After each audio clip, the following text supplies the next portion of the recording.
Histoire Agnes of Venice, l'ombre de la mort des enfants. Une guérisseuse dans l'enfer de la peste. Imaginez une femme errant dans les ruelles sombres de Venise, un linceul taché de sang à la main, promettant de sauver les enfants d'une mort certaine. Agnes of Venice, guérisseuse du XIVe siècle, est une figure méconnue dont les pratiques pendant la peste noire de 1361-1362, surnommée mort des enfants, oscillent entre dévotion et horreur. Des remèdes à base de sang aux rituels dans les cryptes, son histoire est un cauchemar médiéval. Préparez-vous à découvrir des vérités glaçantes sur ses traitements, ses croyances et sa fin tragique.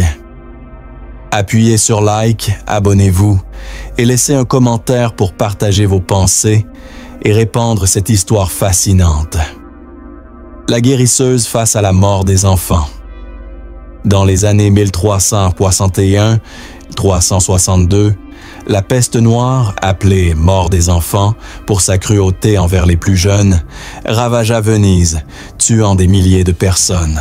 Agnès of Venice, une guérisseuse et nourrice d'origine modeste, émergea comme une figure singulière dans cet apocalypse. Connue pour son dévouement aux enfants orphelins, elle se retrouva confrontée à une épidémie si brutale qu'elle transforma sa compassion en pratique terrifiante. Cette première partie explore comment la peste poussa Agnès à adopter des méthodes si extrêmes qu'elles choquaient même les habitants désespérés de Venise. La peste noire de 1361-1362, causée par la bactérie Yersinia pestis, frappa durement les enfants, dont les corps frêles succombaient rapidement au bubon noir. Selon les chroniques vénitiennes, les ruelles de la ville étaient jonchées de petits corps, et les parents, brisés par le chagrin, cherchèrent des remèdes désespérés. Agnès, alors dans la trentaine, travaillait dans un hospice près de l'église San Marco, soignant les orphelins et les enfants malades. Ses écrits, fragmentaires et conservés dans les archives de Venise, décrivent des scènes d'horreur, des nourrissons mourant dans des berceaux, des bubons suintant sur des corps minuscules et une odeur de pourriture envahissant la ville. Cette expérience brisa son idéal de compassion, la poussant à chercher des remèdes dans des pratiques audacieuses et macabres. Ce qui rendait Agnès troublante, c'était son utilisation d'ingrédients impensables. Une chronique anonyme rapporte qu'elle collectait le sang des enfants morts, croyant qu'il contenait une essence vitale, capable de guérir les vivants. Elle mélangeait ce sang avec des herbes toxiques et des eaux broyées, créant des onguents qu'elle appliquait sur les bubons.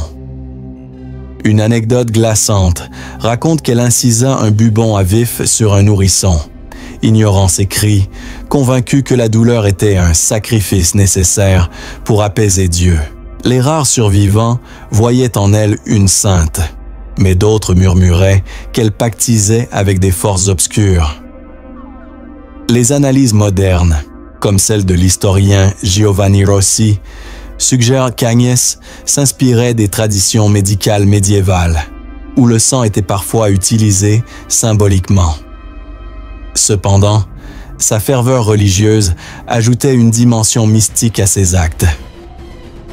Les psychologues, comme le docteur Anna Berg, parlent d'une obsession compulsive, amplifiée par le traumatisme de voir des enfants mourir en masse. Agnès croyait que ces remèdes, bien que brutaux, étaient un don divin, mais ces méthodes inspiraient la peur autant que l'espoir. Pourtant, elle montrait une compassion profonde. Agnès passait des nuits à veiller sur les orphelins, leur chantant des berceuses pour apaiser leur douleur. Une chronique raconte qu'elle donna ses propres vêtements pour couvrir un enfant mourant, refusant de manger pour lui laisser ses rations. Mais sa réputation de guérisseuse étrange grandissait, alimentée par ses pratiques et son apparence émaciée, ses mains tachées de sang et d'herbe. Les habitants de Venise, partagés entre gratitude et terreur, la voyait comme une figure à la fois salvatrice et inquiétante. Imaginez-vous dans un hospice sombre de Venise, l'odeur de la mort et des herbes toxiques envahissant vos sens, tandis qu'Agnes of Venice, un crucifix à la main, applique un onguent noirâtre sur un enfant mourant. Ses yeux brillent d'une foi inquiétante, et vous vous demandez si elle sauvera ou condamnera. Si ces pratiques vous glacent, attendez de découvrir les rituels qu'elle pratiquait dans les cryptes. Les rituels dans les cryptes. Si les méthodes de guérison d'Agnes of Venice face à la peste noire de 1361-362, surnommée mort des enfants, étaient déjà troublantes, ces rituels nocturnes dans les cryptes de Venise plongeaient dans une obscurité encore plus profonde. Dans une époque où la foi et la superstition se mêlaient dans un chaos mortel, Agnès, guérisseuse et nourrice, s'adonnait à des pratiques occultes qui effrayaient même les âmes les plus désespérées. Ces rituels, décrits dans des fragments de chroniques vénitiennes et des témoignages anonymes, révélaient une femme convaincue que la peste était une malédiction divine qu'elle pouvait contrer par des moyens mystiques. Cette partie explore ces pratiques sinistres, mêlant ferveur religieuse et horreur psychologique, dans un monde où la mort des enfants brisait toutes les barrières morales. Chaque nuit, loin des regards indiscrets, Agnès descendait dans les cryptes humides sous les églises de Venise, des lieux où les corps des enfants pestiférés étaient souvent entassés faute de place pour des sépultures décentes. Selon une chronique anonyme conservée dans les archives de l'église San Marco, elle transformait ces cryptes en sanctuaires improvisés, allumant des chandelles imbibées d'huiles amères qui dégageaient une fumée âcre, emplissant l'air d'une odeur de cendre et de pourriture.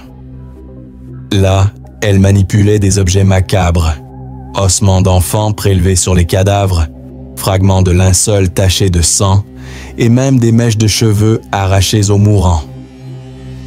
Elle traçait des cercles sur le sol avec du sel ou du sang séché, psalmodiant des prières en latin mêlées de formules païennes qu'elle prétendait avoir apprises de voyageurs orientaux.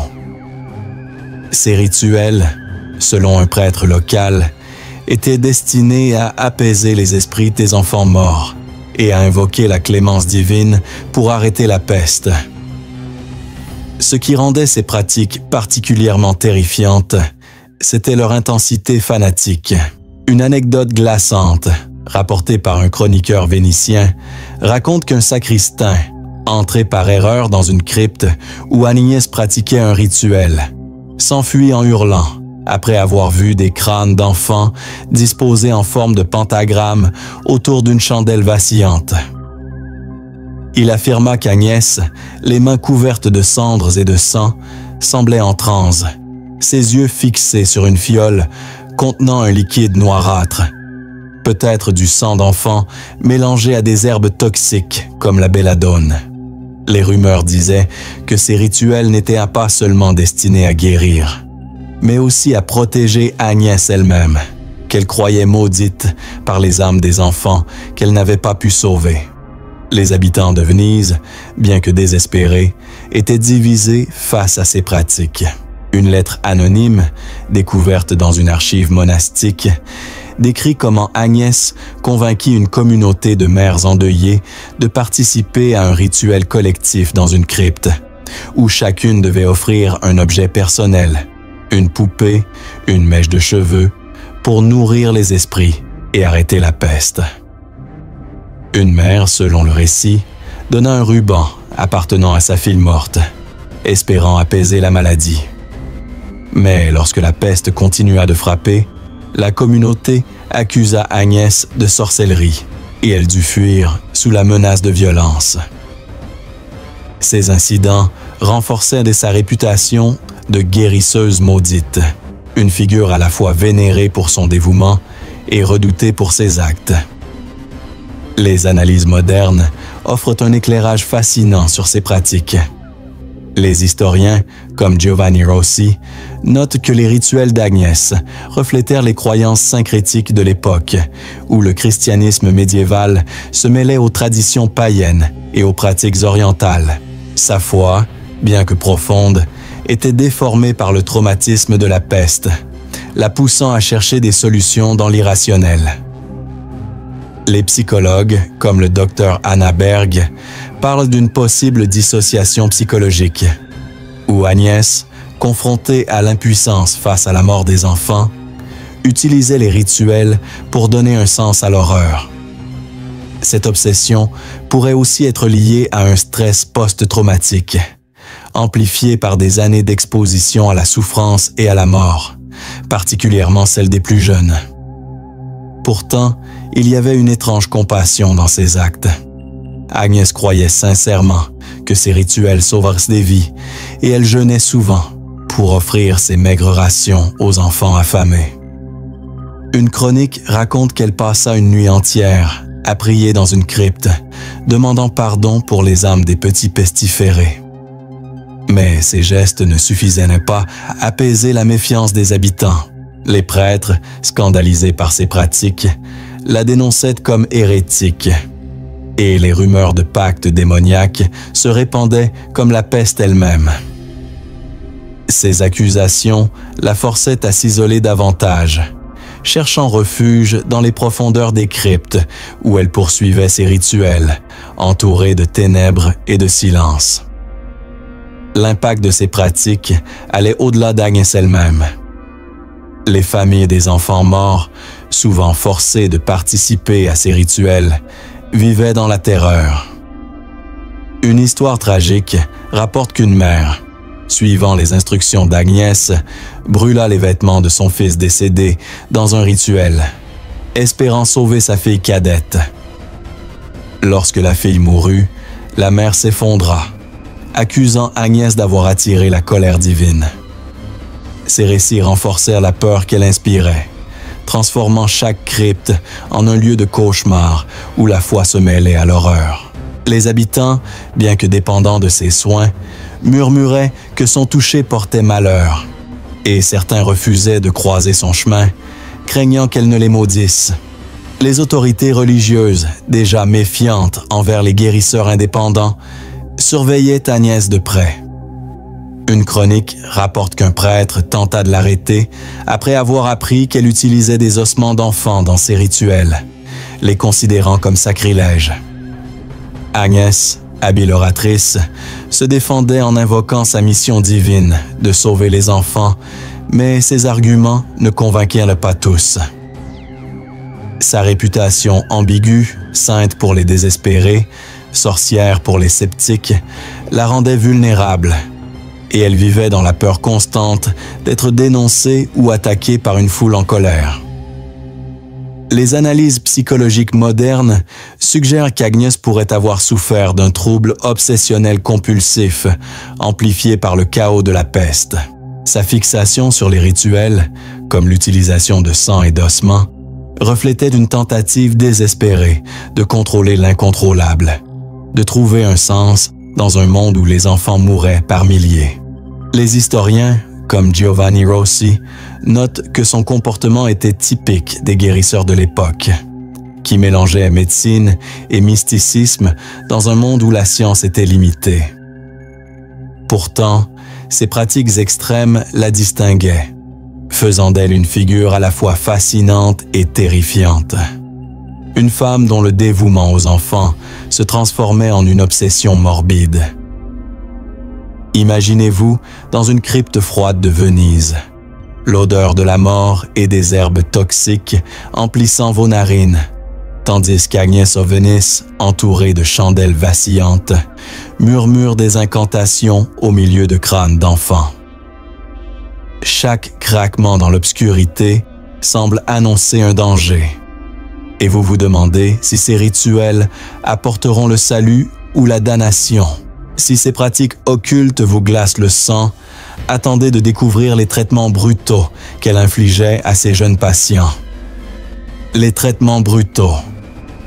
Si les rituels occultes d'Agnès of Venice dans les cryptes révélaient une femme flirtant avec l'irrationnel, ses méthodes de traitement pendant la peste noire de 1361-362 étaient tout aussi terrifiantes, mêlant audace médicale et cruauté brute. Dans une époque où la médecine était rudimentaire et la douleur omniprésente, Agnès se distinguait par des pratiques si extrêmes qu'elle choquait même les habitants endurcis de Venise. Ces traitements, décrits dans des fragments de chroniques vénitiennes et des témoignages de survivants, montrent une guérisseuse prête à tout pour défier la mort, même au prix de la souffrance de ses jeunes patients. Cette partie explore les horreurs de ces interventions et leur impact sur les communautés ravagées par la mort des enfants. À Venise, où les canaux charriaient l'odeur de la mort, Agnès soignait les enfants pestiférés dans des hospices improvisés près de l'église San Marco.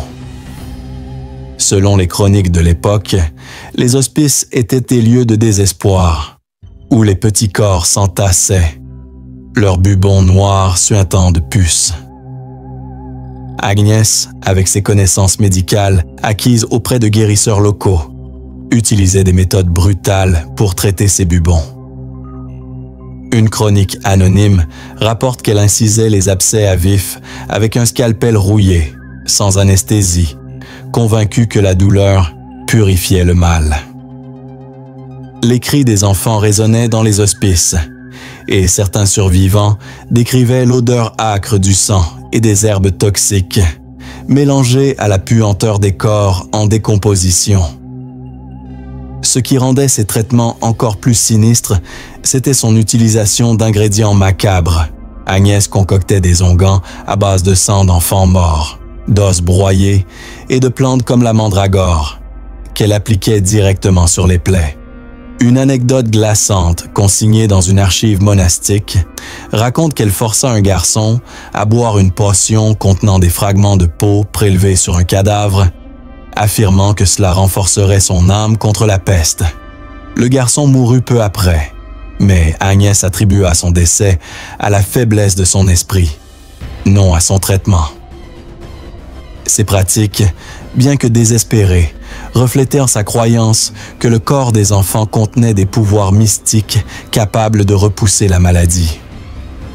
Les habitants, bien que terrifiés, acceptèrent souvent ces traitements par manque d'alternatives.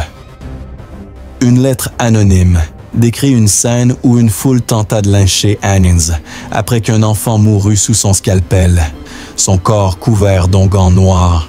Elle échappa de justesse, protégée par une mère reconnaissante dont le fils avait survécu grâce à ses soins. Les analyses modernes, comme celle de l'historien Giovanni Rossi, soulignent que les méthodes d'Agnès, bien que brutales, étaient parfois efficaces pour des infections secondaires, ce qui lui valut une certaine renommée. Cependant, ces traitements pour la peste, inefficaces dans la plupart des cas, reflétaient une combinaison de désespoir et de superstition. Les psychologues modernes, comme le docteur Anna Berg, suggèrent qu'Agnès pourrait avoir souffert d'un trouble obsessionnel compulsif, amplifié par le chaos de la peste. Sa fixation sur les ingrédients macabres, comme le sang et les os, pourrait être une tentative de contrôler l'incontrôlable, un moyen de défier la mort dans un monde où les enfants mouraient par milliers. Pourtant, pour ces patients, ces traitements étaient une épreuve insupportable. Les survivants décrivaient la sensation brûlante des onguents, le bruit des incisions et les yeux froids d'Agnès, concentrés comme une prêtresse accomplissant un sacrifice. Certains murmuraient qu'elle prenait plaisir à la souffrance, voyant dans chaque traitement un acte de rédemption divine pour les âmes perdues. L'impact de ces traitements allait au-delà des victimes. Les parents, souvent forcés d'assister aux interventions, vivaient dans la terreur. Une histoire tragique, rapportée par un chroniqueur vénitien, raconte qu'une mère s'effondra en voyant Agnès ouvrir le torse de son fils pour libérer le poison de la peste. Le garçon survécut, Mais la mère, brisée par l'expérience, refusa de le revoir, le considérant comme maudit. Ces récits renforçaient la réputation ambiguë d'Agnès. Une guérisseuse pour certains, une sorcière pour d'autres. Les autorités religieuses, déjà méfiantes envers ces rituels occultes, condamnaient ces traitements comme sacrilèges. Une chronique rapporte qu'un prêtre tenta de l'excommunier après avoir appris qu'elle utilisait des restes humains dans ses onguents. Agnès, protégée par sa réputation auprès des pauvres, continuait ses interventions, errant d'hospice en hospice, laissant derrière elle un sillage de douleur et de miracles. Ces méthodes, bien que choquantes, étaient un reflet de l'époque. Un monde où la survie exigeait des sacrifices inhumains. Les analyses modernes soulignent qu'Agnès, malgré ses pratiques extrêmes, contribuait à la médecine médiévale. Ses connaissances des herbes et des incisions, bien que brutales, préfiguraient certaines techniques chirurgicales. Cependant, sa foi intense et ses méthodes macabres la rendaient suspecte, et elle vivait dans la peur constante d'être arrêtée. Les survivants de ces traitements, bien que reconnaissants, gardèrent leur distance, craignant que son toucher ne soit maudit. Imaginez-vous allongé sur une table en bois dans un hospice sombre, l'odeur du sang et des herbes toxiques emplissant l'air, tandis qu'Agnès of Venice, son scalpel luisant, s'approche de votre enfant. Chaque incision est une torture, et vous vous demandez si la mort serait préférable à ces remèdes. Si ces traitements vous horrifièrent, attendez de découvrir la paranoïa qui consumait son esprit. La paranoïa d'une guérisseuse. Si les traitements brutaux d'Agnès of Venice révélaient une femme prête à tout pour défier la peste noire, sa paranoïa croissante transforma son existence en une prison de soupçons et de peur. Dans le chaos de la mort des enfants, où la mort rôdait dans chaque ruelle de Venise, Agnès devint convaincue que ses ennemis, prêtres, parents, voire les esprits des enfants morts, cherchaient à la détruire. Cette obsession, alimentée par les accusations d'hérésie, les rumeurs sur ses pratiques occultes et la pression constante de la peste, la poussa à s'isoler davantage, voyant des complots dans chaque ombre. Cette partie explore comment la paranoïa d'Agnès, mêlée à sa foi et à son instinct de survie, fit d'elle une figure à la fois tragique et terrifiante. Dans les années 1361-1362, alors que la peste continuait de ravager Venise, Agnès était à l'apogée de sa réputation comme guérisseuse, mais aussi de sa vulnérabilité. Selon une chronique vénitienne, elle soupçonnait les prêtres locaux de comploter pour la dénoncer à l'Inquisition, accusant ses rituels et ses onguents de sorcellerie. Elle croyait que ces recettes, qu'elle gardait dans des parchemins codés, étaient convoitées par d'autres guérisseurs ou alchimistes. Une anecdote rapporte qu'elle refusa de partager ses connaissances avec une nourrice, l'accusant d'être une espionne envoyée par l'Église après avoir remarqué une odeur suspecte sur ses vêtements. Cette méfiance croissante l'isolait, et elle vivait dans la peur constante d'être trahie. Cette paranoïa s'étendait à ses pratiques médicales.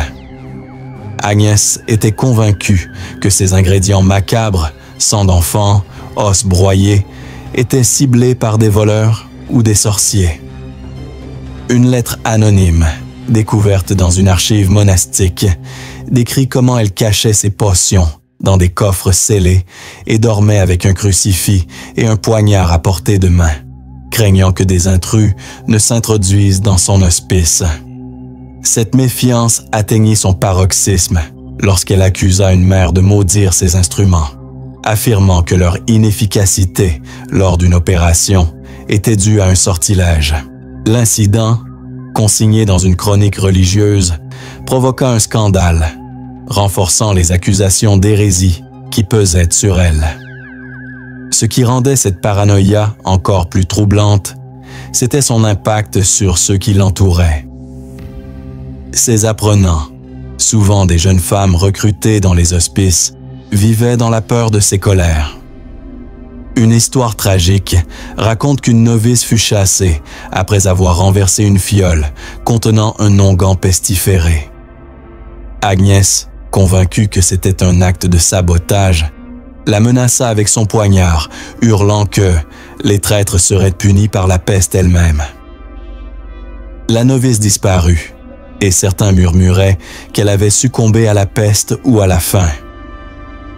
Les habitants, bien que dépendants de ses soins, évitèrent de croiser son regard, craignant qu'elle ne détecte une trahison dans leur aura. Les analyses modernes offrent un éclairage fascinant. Les psychologues, comme le docteur Anna Berg, suggèrent que la paranoïa d'Agnès pourrait être liée à une intoxication chronique aux substances qu'elle utilisait, comme le mercure ou la belladone, courantes dans les remèdes médiévaux. Ces toxines, combinées au stress intense de la peste, auraient pu altérer son jugement, amplifiant sa méfiance. Les historiens, comme Giovanni Rossi, notent que la peste noire créa un climat de suspicion générale, où les guérisseurs étaient souvent accusés de sorcellerie ou de charlatanisme. La fixation d'Agnès sur ces ingrédients macabres reflétait peut-être une tentative désespérée de contrôler un monde en plein chaos, où les enfants mouraient sans raison apparente. Pourtant, il y avait des moments de générosité dans son comportement. Agnès soignait gratuitement les orphelins, distribuant des herbes ou des prières lorsqu'elle manquait de ressources. Une chronique raconte qu'elle passa une nuit à soigner un nourrisson, refusant de dormir pour surveiller son état. Mais ses actes étaient éclipsés par sa méfiance grandissante. Ses proches, y compris une sœur supposée, les archives sont vagues sur sa vie personnelle, évitaient de la contrarier, craignant ses accès de colère. Une lettre fragmentaire suggère qu'elle vivait souvent seule, préférant la compagnie de ses passions et de ses prières à celle des humains. Les conséquences de cette paranoïa étaient profondes. Les communautés, bien que dépendantes de ses soins, la surnommaient la guérisseuse aux yeux fous, et les prêtres la surveillaient, attendant une occasion de la condamner. Agnès, consciente de cette hostilité, s'isolait dans les cryptes ou les hospices, où elle poursuivait ses traitements dans une solitude croissante. Sa foi, bien que profonde, semblait déformée par la peur, la poussant à voir des ennemis dans chaque regard, à entendre des murmures de conspiration dans chaque silence. Imaginez-vous dans un hospice sombre, l'odeur de la peste et des herbes toxiques flottant dans l'air, tandis qu'Agnès Ovenis scrute chaque visage, son scalpel à portée de main. Chaque murmure semble un complot, chaque regard une menace. Si cette paranoïa vous oppresse, attendez de découvrir les relations tumultueuses qu'elle entretenait avec les communautés qu'elle servait. Les relations tumultueuses. Si la paranoïa d'Agnès Ovenis transformait ses interactions en un champ de méfiance, ses relations avec les communautés de Venise étaient marquées par un mélange explosif de gratitude, méfiance et terreur. Dans une ville ravagée par la mort des enfants, Agnès était à la fois un phare d'espoir pour les parents désespérés et une figure redoutée. Ses pratiques extrêmes et ses rituels occultes divisant ceux qu'elle tentait de sauver. Cette partie explore comment ses interactions avec les habitants, les prêtres et ses proches compagnons oscillaient entre admiration et hostilité, transformant une guérisseuse en une figure à la croisée de la sainteté et de la damnation. Agnès, basée près de l'église San Marco, soignait les enfants pestiférés dans des hospices improvisés, mais son arrivée dans un quartier suscitait des réactions mitigées. Selon une chronique vénitienne, les pauvres la voyaient comme une sainte, car elle soignait gratuitement, distribuant des herbes et des prières aux orphelins. Mais ses méthodes, incisions à vif, onguents à base de sang d'enfants, inspiraient la peur. Une anecdote raconte qu'une mère refusa son aide après avoir vu un enfant hurler sous son scalpel, convaincue qu'elle invoquait des démons. Pourtant, face à l'absence d'alternative, beaucoup n'avaient d'autre choix que de lui faire confiance, espérant un miracle dans un monde où la mort frappait sans pitié. Ses relations avec les prêtres étaient encore plus conflictuelles. L'Église, voyant la peste comme un châtiment divin, condamnait ses rituels occultes et ses traitements macabres. Une chronique de l'Église San Marco rapporte qu'un prêtre tenta de l'exclure d'un hospice après l'avoir surprise en train de brûler des mèches de cheveux d'enfant dans une crypte, croyant qu'elle pratiquait la sorcellerie. Agnès se défendait en invoquant sa foi chrétienne, affirmant que ses actes étaient guidés par Dieu pour sauver les enfants. Mais ses références aux pratiques orientales, apprises de voyageurs, semblaient hérétiques aux yeux du clergé. Une lettre anonyme décrit comment un évêque l'accusa d'avoir souillé des âmes avec ses potions, provoquant un scandale qui la força à s'éloigner des quartiers riches. Avec ses compagnons, souvent des nourrices ou des apprenants, les tensions étaient tout aussi vives. Une chronique raconte qu'une jeune femme, chargée d'assister Agnès, s'enfuit après avoir été forcée de manipuler des os d'enfants pour une potion. Agnès, dans un accès de colère, l'accusa de trahison, croyant qu'elle révélerait ses secrets à l'Église. Cette méfiance croissante l'isolait, et elle finit par travailler seule, ne faisant confiance qu'à ses propres instincts. Une histoire tragique rapporte qu'un apprenant, un jeune garçon, mourut après avoir bu une potion expérimentale d'Agnès.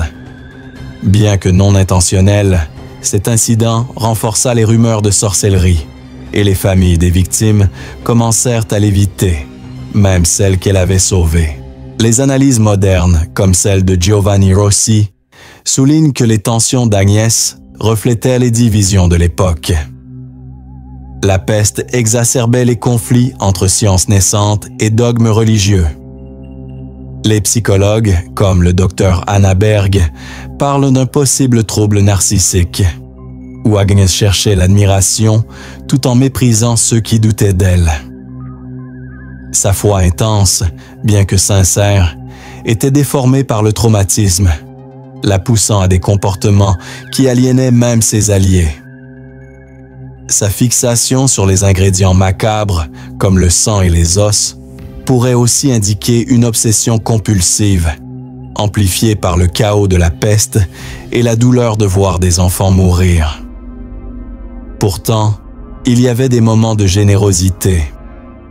Agnès partageait ses maigres provisions avec les orphelins, et ses écrits fragmentaires montrent un profond chagrin face à leur souffrance. Une chronique raconte qu'elle sauva une famille en drainant les bubons de leur fille, refusant toute récompense. Mais ses gestes étaient éclipsés par la peur qu'elle inspirait. Les habitants murmuraient qu'elle portait la peste dans son regard, et certains refusaient de croiser son chemin, craignant qu'elle ne les maudisse. Ces tensions la forçaient à s'isoler dans les cryptes, où elle poursuivait ses traitements loin des regards. Les conséquences de ces relations tumultueuses étaient profondes. Les communautés, bien que dépendantes de ses soins, la surnommaient la guérisseuse sanglante, et les prêtres la surveillaient, attendant une occasion de la condamner. Agnès, consciente de cette hostilité, vivait dans la peur constante d'être arrêtée ou lynchée. Pourtant, elle continuait, portée par une foi inébranlable et une détermination à défier la peste, même au prix de sa propre humanité. Imaginez-vous, dans un hospice bondé, l'odeur de la mort et des onguents noirs partout, tandis qu'Agnès Ovenis, entourée de regards méfiants, applique une potion sur un enfant mourant. Chaque mot que vous prononcez risque de déclencher sa colère. Si ces tensions vous troublent, attendez de découvrir l'héritage ambigu qu'elle laissa derrière elle. L'héritage ambigu. Si les relations tumultueuses d'Agnès of Venice révélaient une femme à la fois admirée et crainte, son héritage, bien que riche en contributions médicales, était entaché par les horreurs de ses pratiques et les rumeurs qui l'entouraient. Dans le contexte de la peste noire de 1361-1362, où la médecine était impuissante face à l'épidémie, Agnès se distingua par ses connaissances et son audace. Mais ses méthodes brutales et ses rituels occultes jettent une ombre sinistre sur sa mémoire. Cette partie explore comment l'héritage d'Agnès, mêlé de savoir et de terreur, continue de fasciner et de troubler, offrant un aperçu unique de la médecine et de la foi dans un monde ravagé par la mort des enfants. Agnès, formée par des guérisseurs locaux et des connaissances empiriques, laissa des écrits fragmentaires, conservés dans des archives vénitiennes, qui décrivent ses techniques de traitement. Ces textes, bien que rares, détaillent l'utilisation d'herbes narcotiques comme la belladone et d'incisions pour drainer les bubons, des pratiques avancées pour l'époque. Selon l'historien Giovanni Rossi, ces méthodes, bien que brutales, préfiguraient certaines techniques chirurgicales, médiévales, influençant des guérisseurs ultérieurs à Venise. Elle fut l'une des premières à insister sur l'observation directe des symptômes, un pas vers une approche plus scientifique. Ses connaissances des antiseptiques naturels, comme le vinaigre, étaient remarquables dans un monde où la saignée était la norme. Cependant, cet héritage est indissociable des pratiques controversées d'Agnès. Ses onguents à base de sang d'enfant et d'os broyés, bien que parfois efficaces pour des infections secondaires, étaient considérés comme sacrilèges par l'Église. Une chronique rapporte qu'un moine détruisit une partie de ses écrits, les jugeant impies à cause de leur référence aux rituels occultes dans les cryptes. Les rumeurs de sorcellerie, amplifiées par ses pratiques macabres, ternirent sa réputation. Une lettre anonyme affirme qu'un hospice refusa de conserver ses recettes, craignant qu'elles ne soient maudites. Et les parents des enfants soignés par Agnès évitaient de parler d'elle, de peur d'attirer la malédiction. Ce qui rend son héritage encore plus troublant, c'est la manière dont il fut perçu après sa mort. Pour certains, Agnès était une héroïne, une guérisseuse qui risqua tout pour sauver les enfants pestiférés. Des communautés lui attribuaient des miracles, comme la survie d'orphelins grâce à ses onguents. Mais pour d'autres, elle était une sorcière, une femme dont les pratiques frôlaient la damnation. Une anecdote raconte qu'un prêtre interdit de prononcer son nom dans une église, convaincu que son esprit hantait encore les cryptes de Venise. Ces récits transformèrent Agnès en une légende, à mi-chemin entre la sainte et la sorcière, une figure dont le nom évoquait à la fois espoir et terreur. Les analyses modernes, comme celle du docteur Anna Berz, suggèrent que l'héritage d'Agnès reflète les tensions entre foi et science dans une époque de crise. Sa capacité à observer et à expérimenter, même dans l'horreur, préfigure l'esprit scientifique de la Renaissance. Mais sa fixation sur les ingrédients macabres indique un traumatisme profond, peut-être exacerbé par une intoxication chronique aux substances comme le mercure, utilisées dans ses potions. Les historiens notent que ses écrits, bien que fragmentaires, influencèrent d'autres guérisseurs vénitiens. Mais sa réputation resta entachée par les scandales.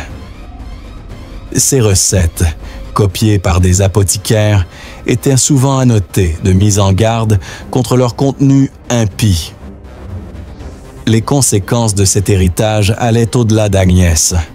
Ses apprenants, bien qu'admiratifs, prenaient soin de dissocier leur nom du sien, craignant d'être associés à ses pratiques. Les communautés qu'elle avait servies continuèrent de raconter des histoires sur la guérisseuse sanglante, dont les potions pouvaient guérir ou tuer.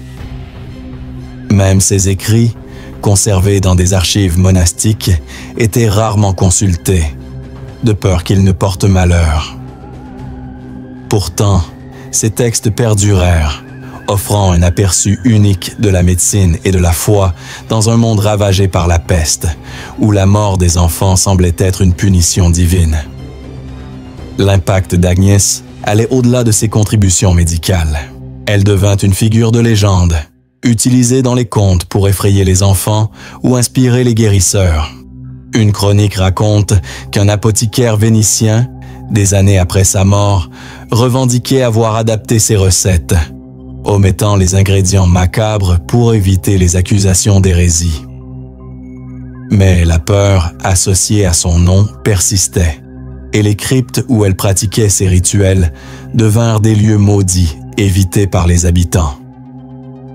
Cette dualité, héroïne pour certains, monstre pour d'autres, rend son héritage complexe, un mélange de courage et de folie.